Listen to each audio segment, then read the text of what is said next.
In this video, I'm going to show you how to disassemble scraps in Once Human.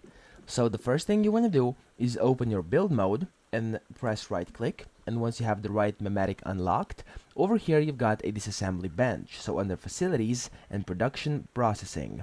So if you don't see this disassembly bench, which costs gravel and copper ingots, you want to press first I on your inventory and go inside memetics and press memetics.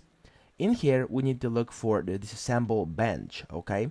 Now, this one is over here inside infrastructure, and it's the first one you can unlock. It's called disassembly techniques, and you get a disassembly bench.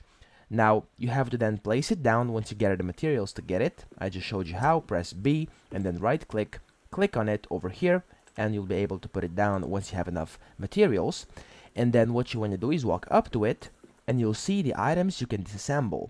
All these items can be selected simply by pressing on each and every single one of them, or by selecting all of them and holding down your F key to disassemble. So just hold down your F key, and as you can see, the scraps have been disassembled, and you'll get all the items that you get from those. You can then use those items to craft different things inside the game, weapons and stuff like that, and yeah. That's pretty much it. I hope this video helped you out, and if it did, please subscribe to the channel and help me out as well.